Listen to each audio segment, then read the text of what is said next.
Now we're going to set up our panel. We're going to fill these seats, and a lot of you have written down some really excellent questions that I'm dying to know the answer to, and so I'm sure everybody in here is dying to know the answer to. So let's get them down here. Brian Kelly is with Quinnipiac University. Brian, I'm going to cheat on you a little bit. Brian is the Information Security Officer here at Quinnipiac. He's got experience in information security policy development, awareness training, and regulatory compliance.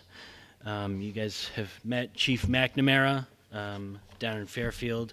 27-year plus veteran, started in 1988, serves department as detective, deputy sergeant, lieutenant, and captain. Been on TV a few times too. Chris Mattei, former. Did you just take the money or for family? I got 2 kids and another one coming. Right. Former chief of the U.S. Attorney's Office, District of Connecticut, and Ramesh Subramanian. How are they doing that? And I'm going to cheat on you as well, Doctor. He is professor of computer information systems, School of Business here at Quinnipiac University. So really diverse panel and really a lot of experience between them. And so we've got a stack of questions here, you guys. So we're going to talk a lot about this type, really run the gamut of your experience and hopefully get some more information. So we heard a lot about sort of the classic scams and some of these white collar issues. But if we could, Dr. Subramanian, we're going to start with you. Let's talk computer scams. One of the questions up here is if I go into my favorite coffee shop and I log into their free Wi-Fi, is what I'm typing safe?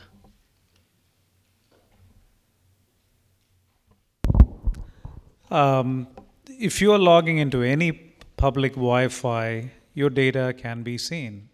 In fact, that's what I teach most of the time in my computer security courses. There are various ways by which you can actually sniff the data that's been typed in. If it's a public Wi-Fi, you're not really safe.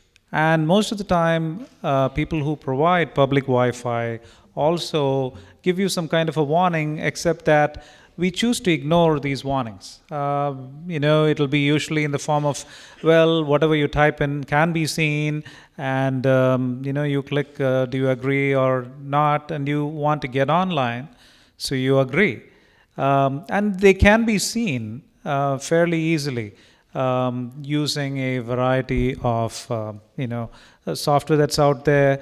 Again, you're also opening up for, when you go to these public sites, you're kind of trying to connect to computers or the internet, you're also setting yourself up for social engineering. People who come at the same time, do the same thing, sit in one corner and try to work. It's very easy for somebody to actually sit behind you or overlook over your shoulder and so on, and get this information. So definitely not very safe. People still do it.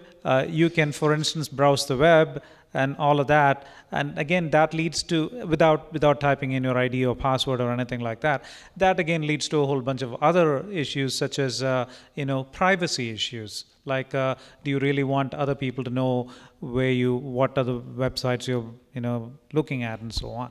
So it is inherently unsafe, but unfortunately, that's how life is.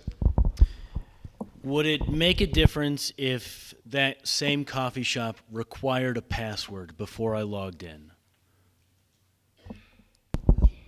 What kind of a password can a coffee shop require? I mean, is it going to be a password that associates your identification with, say, Dunkin' Donuts, or with Starbucks, or with any of these other, locations? So that's actually just not practical, and therefore, in most of the cases, they probably will not provide you with this requirement. Otherwise, if they want to do that, and if you want to feel really secure, one thing they could do is they could set you up with an ID and a password and all of that. But then again, it's a public place. Like I said, you cannot prevent people from looking at you through a variety of ways and looking at your actions and social engineering. All right, hold on to that microphone because there's a lot of questions here about. What about the others? I need to give the Well, I promise. Yeah. Does it make it safer with internet VPNs? Does it make it safer with VPNs? Was the question. Yeah. Explain what a VPN is. VPN is a virtual private network. It's actually a kind of a tunneling system that enables you to actually, encrypt your data through what is called you can say a virtual tunnel and actually reach the destination. For instance, I do that often. As a matter of fact, Quinnipiac does provide a VPN facility, and so does Yale University, and I'm associated with both of them. And so, for instance, if I'm doing research in India, I usually VPN. There is a problem, though, with VPNs too, which is, and this has actually happened. This is a real case. You see, your laptop is vulnerable. Your laptop or your computer. If you allow a virus into your laptop or any other computer that you have, that virus then can, you can place things like keyboard, capture and all kinds of things like that. Or these viruses can actually open up their own tunnels and be siphoning off some of the stuff that you type in and send elsewhere. If you go into these kinds of technical solutions, there is always a way to get around those technical solutions by people who really want to do that. The only thing is, however, clearly VPNing into a location is more secure than just actually typing into an open access computer. Thank you very much. We'll probably pass the mic down, or do you each have one? Okay. So for you, Mr. Mattei, wanted to ask, what happens to these guys? So if my grandmother or my neighbor has fallen victim to these, how likely is it, or how easy is it to actually track this person down on the other end of the phone? If we're talking about some of these telemarketing schemes, it's very, very difficult. So, for example, let's take the IRS scheme. This is something that was very widespread during the last tax season. I expect it will be again. It's been alluded to where somebody claiming to be from the IRS calls you, says that you owe back taxes, that there's a warrant for your arrest, and that if you don't wire what you owe to the IRS immediately, you're going to be arrested. We received numerous calls. There's a national investigation being run out of the Northern District of California about this. But those numbers that they're calling from are essentially impossible to trace because they'll call from one and then they'll shut it down. And it's a lot of these voice over internet scams that happen, which originate overseas, are essentially impossible to track who it is that may be on the other side of that phone. Now, it may be that through other investigative techniques, you can identify people who are involved in the organization, but when it comes to figuring out who it is that called you and where they called from, that's a very, very difficult task. And so I would expect that and encourage everybody that if you get a call like that, the best thing you can do is exactly what the chief told you to do, which is hang up. And one of the questions here, so I've been scammed. Are there legal steps that I have? Maybe as an attorney you could... Yes. If you've been scammed, as I said, the most important thing for you to do is to report it. As Byron said, oftentimes the first line of defense is your local law enforcement officials. But there are also officials at the FBI or the United States Postal Inspection Service or even the U.S. Attorney's Office who take citizen complaints all the time. And if that case is investigated and prosecuted, you have rights, at least in federal court and in state court as a victim. You have a right to restitution, full restitution from any defendant who may have been involved in the case. You have the right to be heard when it comes to any plea disposition that may exist. You have the right to be heard by the court at sentencing.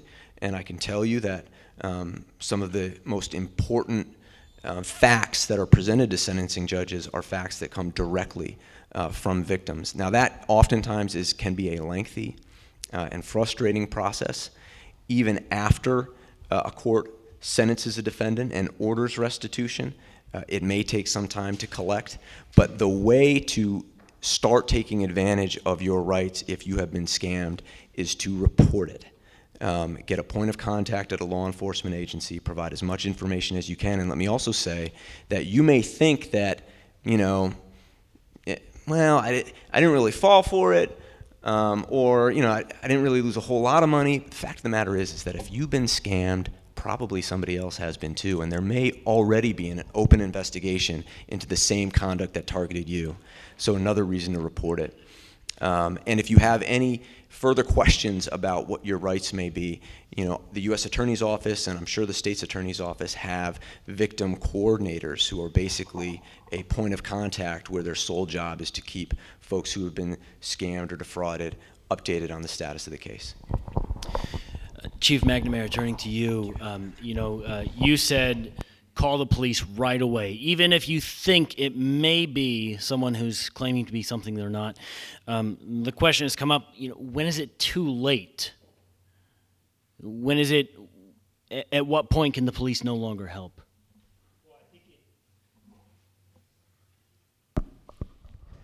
Hello, all. I think it really depends on the scam. I mean, clearly, if someone's at your house, that's face-to-face, that's really important to do that right away. If they leave, that's still important. Chris had mentioned the difficulty in prosecution. If you see them face-to-face, clearly that is a different ballgame. And we always look for information on people in your neighborhoods that are coming to take your money. And I think that the delay in time does complicate things, but we do see that. After people have a chance to think through it or they talk to friends or family, then they realize, well, I think that probably was more of a scam. So I don't think the delay, if you report it regardless. I think the time delay might prevent us from pursuing it more, but I do think that regardless of the delay, it's important to do that. Understand they're very difficult to prosecute. So you're going to call your local police, and they may just take the information, and you won't really see much else happening just because the magnitude, the information we have, they're very difficult. But it is important to track it, to get the number and obtain as much information as possible, regardless of whether we can follow up on it or not. So don't let the delay deter you from reporting. And would you say, from a law enforcement standpoint, you've seen an increase in online type scams versus the phone call or face-to-face scams? Has that shifted at all? I think obviously the online profile is more or is increasing more than the face-to-face. If I can get money from you and I don't have to see you, it allows me to remain a little bit more anonymous. So I think that we do see that increase. The internet allows me to remain anonymous, and I can have far-reaching tentacles. I can be overseas, and I can touch any of you just through the internet. And one other thing, David, it's important to note, because we talked about the safety of computers and going online.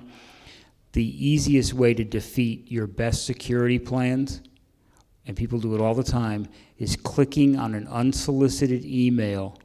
And I know we touched on it briefly, but it's, hey, what is this? And you click on it, and oftentimes when you click on something, it allows those viruses to get in there, and it defeats all of your security measures.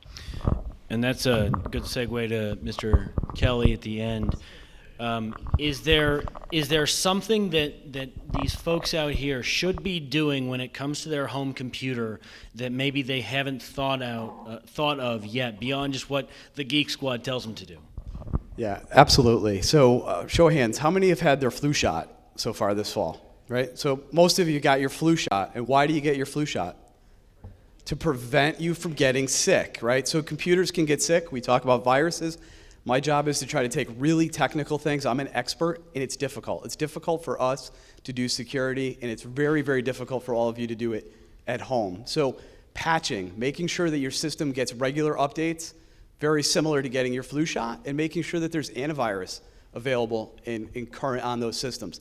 It's difficult, right? So common sense, as Chief MacNamara had said, email, it's the easiest way to get compromised with either clicking on a link that may infect your system or for you to give up information, IDs, and passwords. So be skeptical, just like hanging up the phone. If you weren't expecting an email, be skeptical. I mean, that common sense is really the best medicine for your computer, is to make sure that it's patched. If you don't know how to do that, most of you probably, I think it was Byron or one of the other speakers asked about fixing cars. I think maybe it was Chief MacNamara rather. If you're not an auto mechanic, you take your car to your auto mechanic. If you're not comfortable, take it to Geek Squad. If you're not comfortable fixing your computer, take it to Geek Squad. Take it to a grandson or granddaughter. Oftentimes, if they're 8 years up and 8 years old and up, can help you with your systems. Ask them; they want to help. So, resources, and the Fraud Watch Network is tremendous. I think what AARP is doing is phenomenal in trying to grow the ability of you to have a resource to go to turn to somebody, ask a friend, ask a neighbor, ask the Fraud Watch Network. What do I do? Who should I contact? It's a great start. And is it safe to bank online? Should I be accessing my bank account information on a home computer? It is. It is on your home computer. If you're using safe computing practices at home, I think we started by, hey, don't go to a coffee shop with your laptop and put your banking information or your credit card information in there. And I've always thought that, the same people that are skeptical about shopping or banking online will go out to a restaurant and hand their physical credit card to a waiter or waitress that walks away from you with it. So if you do it securely at your home, it's I don't think any greater risk than banking on ground. I think Attorney Mattei, this one may fall in your lap.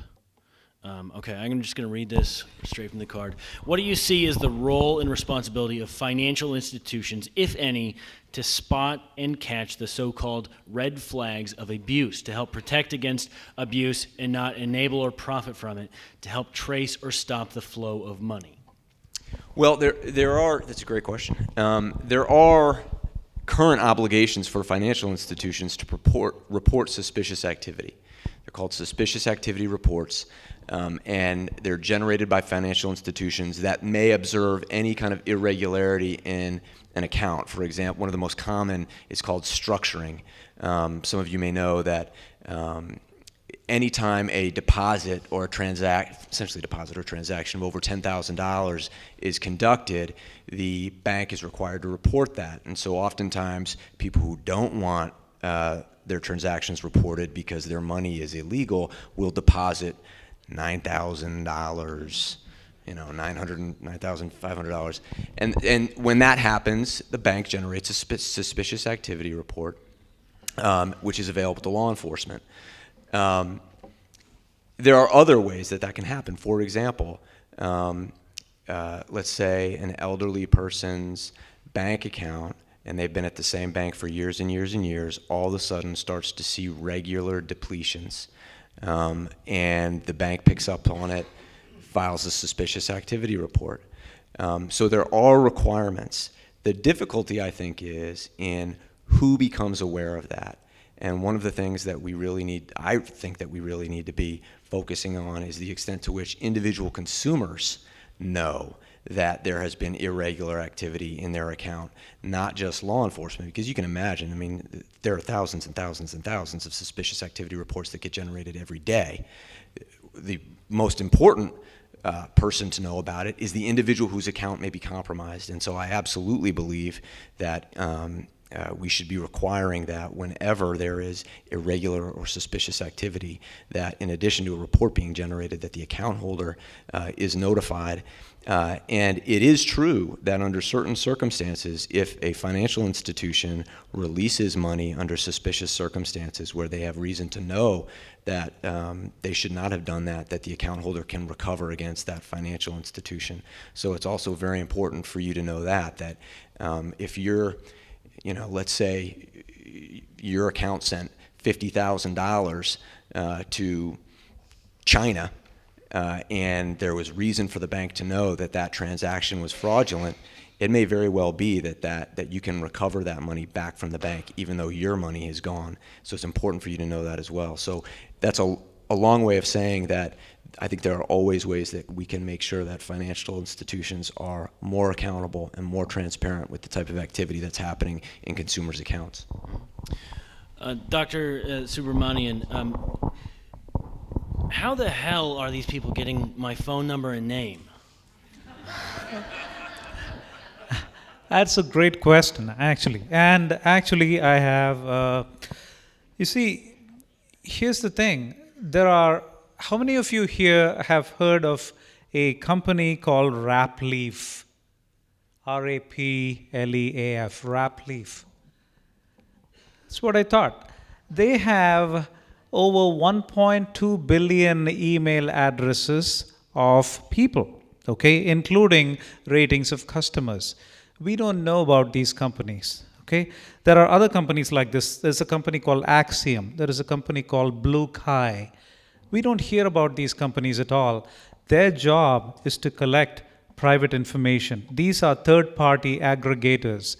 You work, for instance, you go in and you set up an account with Google or Yahoo or whatever else, or your bank even, or maybe Target, and you set up these accounts.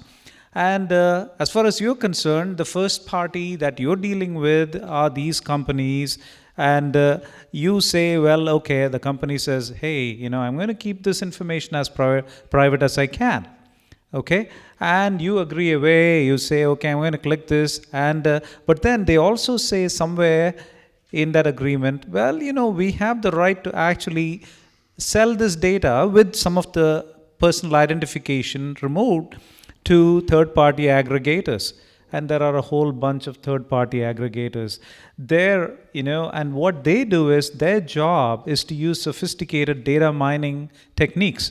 As a matter of fact, I teach data mining and text mining, so I know how it is that you can actually use powerful computers to take these information from a variety of sources. It could be from Google, it could be from Target, it could be from your local library, and a variety of places like this that release this information, thinking that they've hidden some of the important information, and actually recreate personally identifiable information such as email, such as phone number, and so on. In the past, you could just get the gender, you could get your zip code, and you could get some other information, and that was enough. They could get a whole bunch of stuff. But now you don't have to do any sophisticated analysis yourself. You don't have to use your brains because there are computers that can do all of this stuff for you.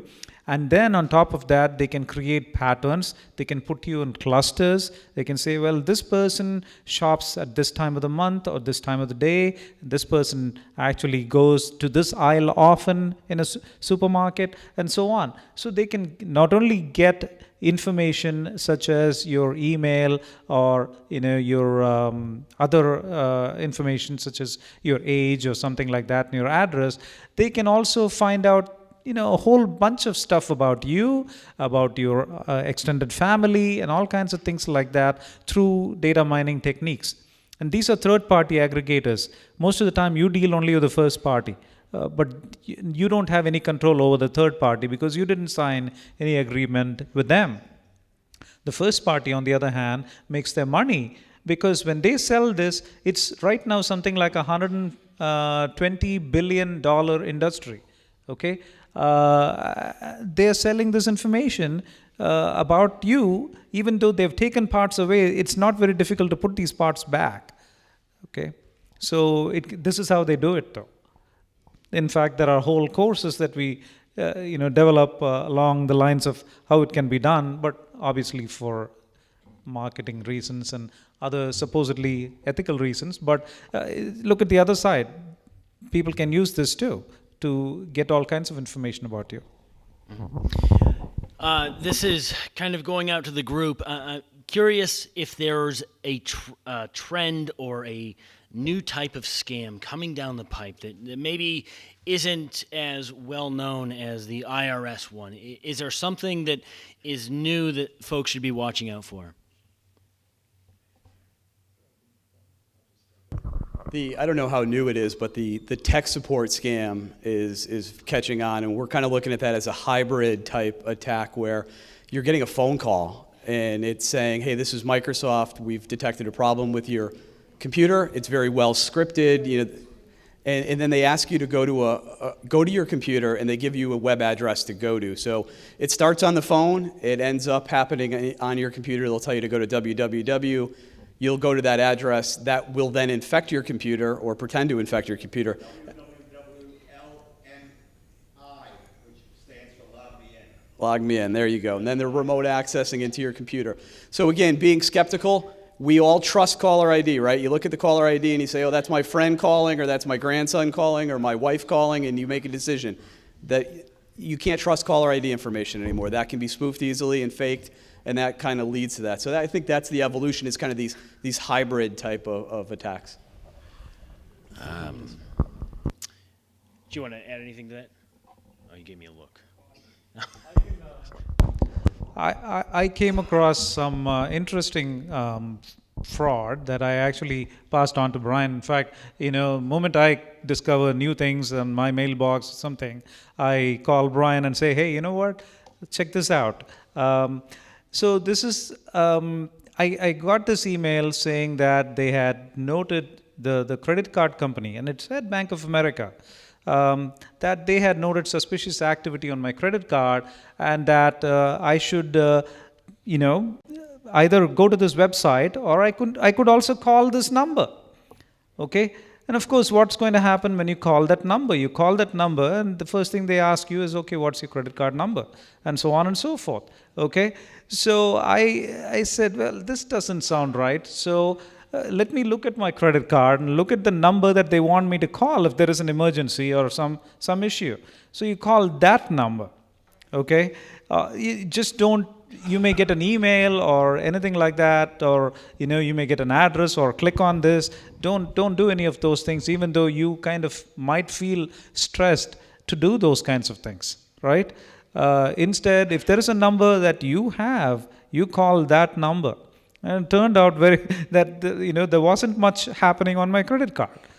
So on another situation, somebody again, I think it was something like the IRS call and said, I want just the last 4 digits of your social security number, just the last 4 digits.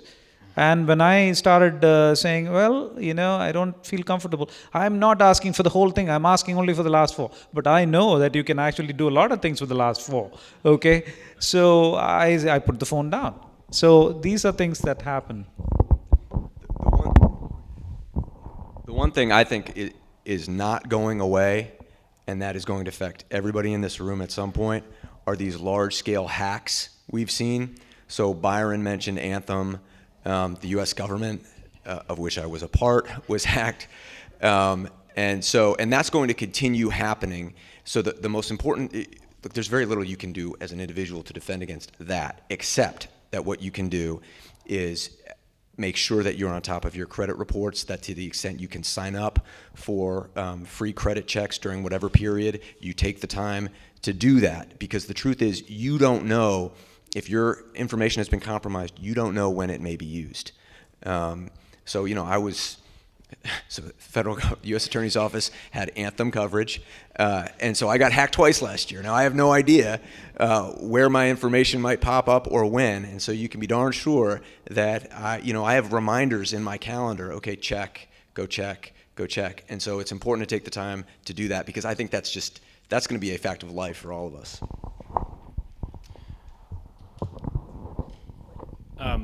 Byron over here had one more that wasn't brought up. We just wanted to pick his brain quickly.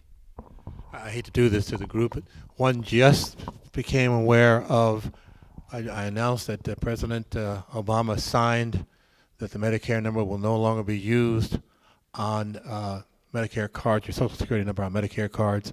I was just informed this just recently that an individual was called to let them know about that law. And as you all reacted, the person was very positive. He said, good, I'm glad you're positive about it. I'd like now to confirm your information. That just hit the hot wire. So be aware that those of us who already have it won't see this in 4 years, so you can say, call me in 4 years. All right. So if I buy something, again, to whomever wants to pop in on this one, I buy something on a website I don't recognize, and maybe I get the product and maybe I don't, but I start to get a little nervous that, boy, maybe my information is somewhere it shouldn't be. Does canceling my card that I use, does canceling my debit card and getting a new one sent in the mail, does that protect me?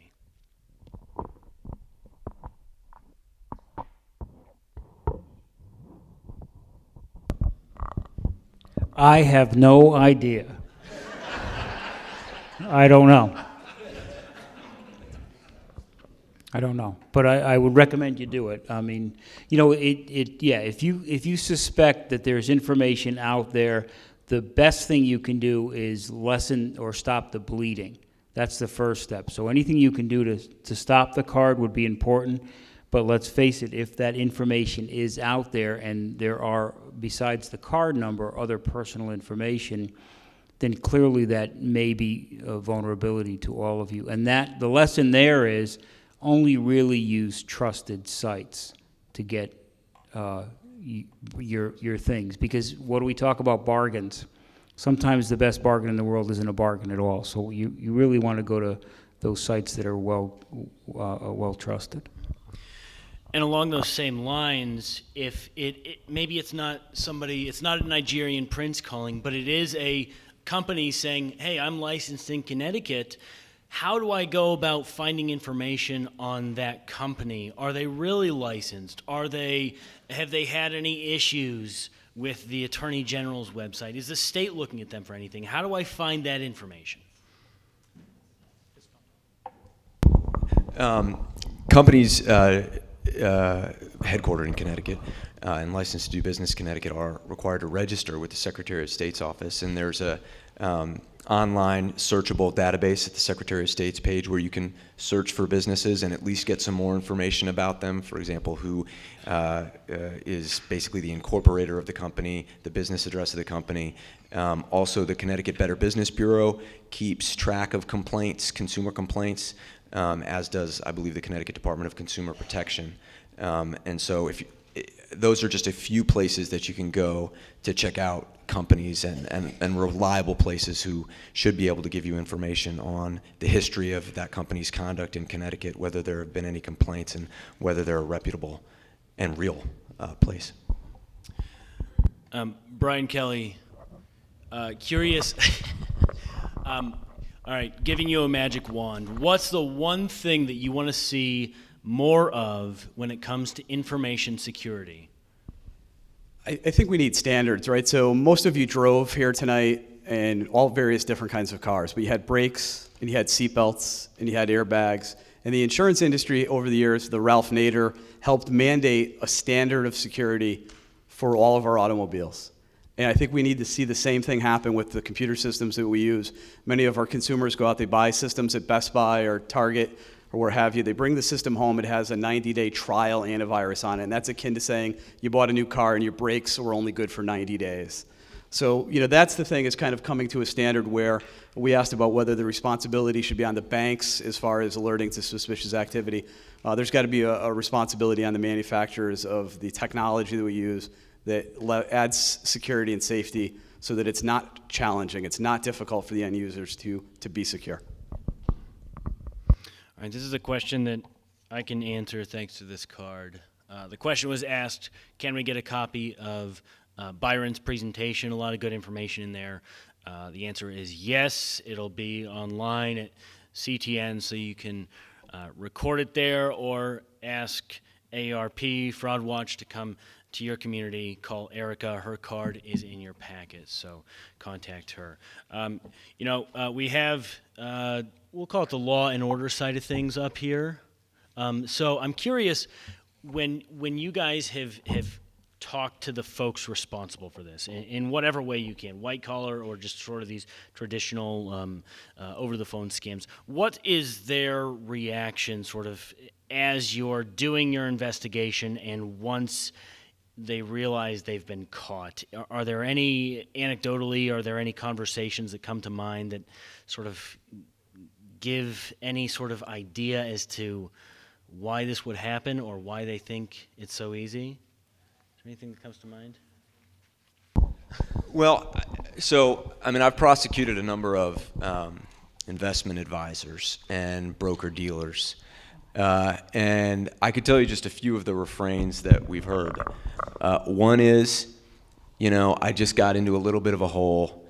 I had losses that I didn't want to admit to, and so I took a little bit of money from investor B, gave it to investor A, and then I had to pay investor B, so I got it from investor C, and so that's how it happened, and it just snowballed. And that's like stage A, where they kind of suggest that there was some legitimate reason that they did what they did. And oftentimes that story has fallen apart where you also see that they bought a luxury car, they paid for their kids' college, they took a vacation to the Bahamas, and then oftentimes the reaction in time for sentencing is some expression of remorse, which I've never. The important thing, I think, is not so much whether somebody expresses remorse, but whether the people who have lost money have any ability to recover that money. So that's typically, I would say in terms of investment advisor schemes, that's typically been the explanation that we've heard. But the truth of the matter is that when people come into court who have lost their life savings and express the pain that they've felt, the rationales that the investment advisor or the defendants have are entirely meaningless, because the fact of the matter is that they intended to defraud people, they did defraud people, and people lost money that they were counting on. And that's really the story, the most important story to be told. Yeah, I think if you look at a traditional thief, and I break into houses, I have to drive from where I'm at to your location. I have to make sure that you're not home, go around your house, break in, get things, hope the house isn't alarmed, and if it's alarmed, I got to be quick. I got to leave, get back in the car, and go somewhere else, probably sell the stuff I took from you at a location. There's a lot of points along the way that I may get caught. If I don't have to do that, it's my job. And I think if it's important when you leave here to understand that. There are people that get up in the morning or stay up all night, and it is their job to scam you out of money. And that's probably the biggest thing you can learn from these individuals. Is they do it day and night. That's all they think about. When they get up in the morning, they're either on their computer or they're doing other things in different ways to try and scam you. And they're not unworldly or unknowledgeable. They use current events. They use different things. They study up on it just as much as we study prevention methods. They study that. And I think that they are very good at what they do because they do it all day long. Does the press help or hurt getting the word out with all this? So the only time that information security is in the news is when we lose. We talk about Target, we talk about Anthem all the time, I come to work every day hoping not to have a breach. My intent is not to lose the data that's been entrusted to Quinnipiac. That's my job, is to protect that. So I think to some degree, the bad guys and cyber criminals, they actually have an advantage. And I think it's events like this that help put out a positive message and try to raise awareness. And maybe we need a ticket or click it campaign for cyber safety, or friends don't let friends, click it drunk or something along those lines. But some public service campaign that really kind of gets that message. And I think Byron talked about that with the sweepstakes, and we've seen a lot of public service announcements around winning the Australian lottery and those type of things. I think we need to expand that and have the media help us with that.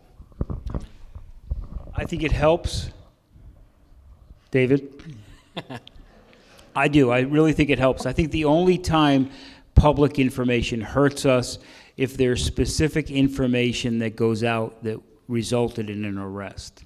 In other words, if we find some significant investigative tool that we find very useful, I think that we all have to keep secret, because it'll help us catch more people. But otherwise, I think getting the word out is really the information, and awareness is the most powerful tool to prevent you from being the victim of a scam, and certainly getting that out through the media does certainly help. Good. It's November 2nd? In October, go by that fast, my God. A lot of folks out here starting to think about shopping, starting to think about swiping the card for everybody they know. Should they be worried? Should they switch to cash only? I mean, there's a point that you want to protect yourself, but do you live your life as you do, or do you worry about the next target data breach and whether or not I'm going to be a part of that?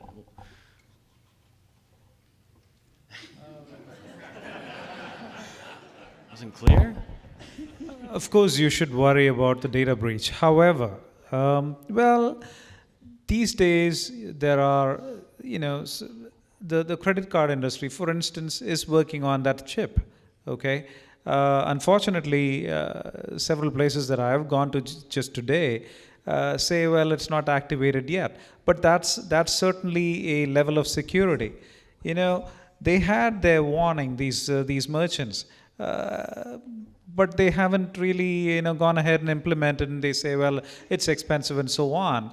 Okay, perhaps there should be a policy that small businesses should receive some kind of aid, whereby they can actually do these kinds of things. Another one is two-factor identification, which is a wonderful system that, again, is not practiced, unfortunately, in the U.S. You see, I go to India often for research as well as for personal reasons. There is two-factor identification. As soon as I charge something using my credit card, I get a message on my cell phone saying this was the amount that was charged. Okay, that is one. That is confirmation. Okay, but there is another way too. If I want to go online and charge something, and I actually use my credit card, to pay for that, immediately it, again uses the cell phone to give me a code that I have to punch in on another screen that pops up. Again, a two-factor way of doing it. So they connect the person who's actually using the credit card with another form of identification that I've given, which could be my cell phone. Of course, if my cell phone is lost, then it times out in a couple of minutes, and that's the end of story. Okay, so somebody has to have, instead of just one piece of identification, has to have a second piece of identification too. So there are things like this that actually other countries have thought of and are doing without any problem. Let's face it, India is much bigger in terms of population, and a lot of people these days have credit cards, but they do these things. Here, I'm sure that the industry will balk. They'll talk about the costs of doing this and so on. So policy plays a big role in getting some of these things done. I just want to add that I don't think it's a good idea that we become so concerned that we carry large amounts of cash going to the stores. I think that, going on AARP and learning about the scams and being aware of them is important, and then monitoring your statements to ensure that what you've charged is is really legitimate, but carrying around large amounts of cash certainly presents its own hazards, more of an immediate hazard than some sort of future scam. There are so many different ways to check this stuff out.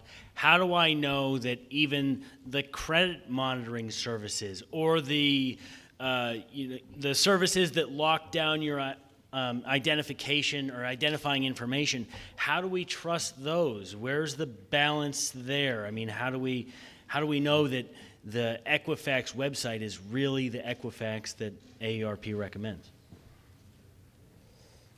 I think we're out of time.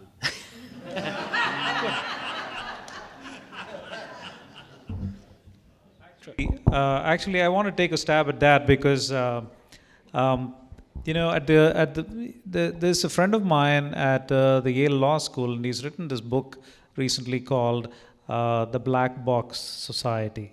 Okay, and what it is it says, well, almost everything that we do these days has to be vetted in some way. If we are buying a car, or if we are applying for a credit card or a house loan or whatever it is, okay? So there are these algorithms that have been written. The problem is we don't know these algorithms. Why is it that I got this particular credit score? On what basis? We don't know that. We don't know what are the algorithms that go in there. So this friend of mine is actually making a proposal to actually open up some of those algorithms, but these algorithms are kind of trade secrets now. Okay, none of the companies want to release them. So we need to have some kind of an agency that vets these algorithms. In the past, apparently in the 60s, if you applied for a bank loan, they would send people over to your neighborhood to see if your yard is kept well and if your house is shabby or not before, granting you a particular loan or something like that. These are all very subjective issues, and these subjective issues have actually crept into algorithm design too. And we've become a nation that is actually governed by algorithms at every step of the way, except we don't know who wrote them and how it's been written and who benefits from that or anything like that. So there has to be some governmental purview of these things, but again, that's a big policy issue. Here's an interesting one that may go along with that. What if someone out here had it happen to them? How would someone call my home and on the caller ID is my name, and I'm sitting there in my home? Solve that one for us. Do you want the technical answer? Caller ID is very easy. Spoofing is a word that we use, right? So I have an app on my phone that if we had time to do a demo, I could spoof your home number and call you from it right now. The technology inherent in the phone system, and I think the attorney Mattei was talking about, these are offshore voice over IP without getting very technical. It's not difficult, and there's apps that are designed to help do that. Now, I can't explain the logic why these people think that if you're calling yourself, you're more apt to answer it, right? Now there's been times when I think it's my wife, and I went, oh, it's my wife's cell phone, and it's actually not. It's the spoof of our own number. So again, and I think the psychologists and the sociologists in the room probably have a better understanding of what the logic is behind these criminals, these con men that are doing that. But technically, it's not really that difficult to do, and that's why you're seeing more and more of it happening on caller ID, because it's easy, inexpensive, and technically not that difficult. What if my email is hacked? Yes, so hacked. So what we had a compromise on campus the other day where an AOL account was compromised, so someone had gotten in and started using that. So I think just like Professor Subramanian had said, you know the phone number on the back of your credit card to call. If you needed to contact your email provider tonight because you thought your email was hacked, would you have a phone number? How would you know how to contact them, whether that's AOL or Gmail or Hotmail, looking for that in advance to have an 800 number to call and say that you're compromised. Love it. Listen, I'd like to thank everybody up here. You guys did a really great job. I think you answered a lot of really great questions for us. And hopefully we all learned something. We're going to bring Nora back up here just for a few closing statements. So thank you all very much.